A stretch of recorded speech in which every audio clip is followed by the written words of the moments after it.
Donc, la question de la réitération des enchères, c'est je n'arrive pas à payer, le bien va être remis en vente. Si jamais moi, je suis l'adjudicateur défaillant, je vais en prendre plein la poire et on va en parler. Si jamais en revanche, je suis un tiers et que je veux me positionner, à quoi ça correspond? D'accord? Donc déjà, vous achetez aux enchères, vous voulez vous positionner sur le bien, vous le récupérez, vous êtes adjudicataire, tout va bien dans le meilleur des mondes. On intervient soit sur une vente, soit sur une vente classique, soit sur une vente sur enchère. Vous avez votre délai de paiement. Je ne m'appesantis pas sur la question des délais de paiement. Les règles sont différentes selon qu'on est sur licitation, liquidation ou saisie immobilière. Ce n'est pas le sujet du jour. Mais en tout cas, vous n'arrivez pas à payer. D'accord? Le créancier poursuivant ou tout intéressé, le débiteur peut le faire aussi, aura la possibilité d'engager contre vous une procédure de réitération des enchères. On va voir le greffier. On lui demande, voilà, est-ce que vous avez la preuve du paiement du prix, pas du prix, des frais, des droits de mutation et du prix, oui, du prix. Si jamais la réponse est non, s'il manque une de ces preuves de paiement au greffier, il va délivrer un certificat de non-paiement. Le certificat de non-paiement, l'avocat va le donner à un huissier, le notifier à l'adjudicataire défaillant, et le bien, l'adjudicataire défaillant aura 15 jours pour contester. S'il ne le fait pas, le bien est remis en vente. S'il est remis en vente, l'adjudicataire défaillant on va lui prendre plusieurs choses. Primo, s'il a déjà payé, il n'a pas le droit de récupérer ce qu'il a déjà payé. J'ai eu le cas d'un adjudicataire qui avait payé 501 000 euros sur 507. Il n'arrivait pas à compléter avec les 6 000 euros qui manquaient. On a engagé une réitération, on a eu gain de cause. Il n'avait pas le droit de récupérer les 501 000 euros qu'il avait déjà payés. C'était perdu.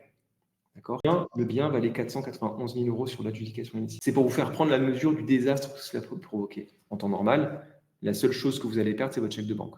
Si jamais le chèque de banque il était à 20 000 euros, les 20 000 euros, rideau, on n'en parle plus. Premier point. Deuxième point, l'adjudicataire défaillant devra payer les frais de la première vente qu'il a mis en échec. Donc, si jamais il y avait un état de frais à 35 000 euros, c'est pour vous. Deuxième point.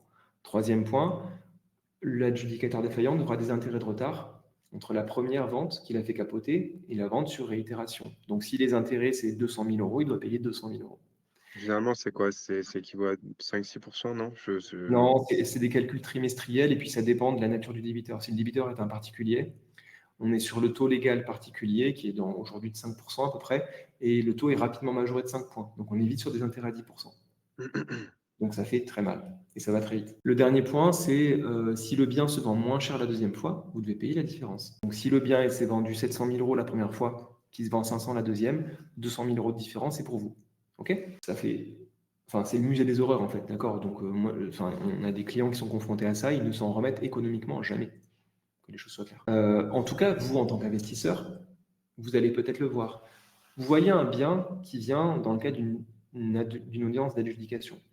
Votre avocat prend le dossier. On va se rendre compte en lisant le dossier que le bien est déjà venu à la vente plusieurs fois. S'il est venu à la vente plusieurs fois, c'est nécessairement qu'on est sur une réitération des enchères. Parce qu'en fait, si jamais la fiche, elle intervient dans le contexte d'une surenchère, c'est écrit dessus, parce que les règles sont un peu différentes. Si la vente intervient dans le contexte d'une réitération des enchères, c'est pas toujours écrit dessus. Ça, c'est le premier point. Et le deuxième point, ça aura quelques petites conséquences pour ce qui vous concerne, vous, investisseurs.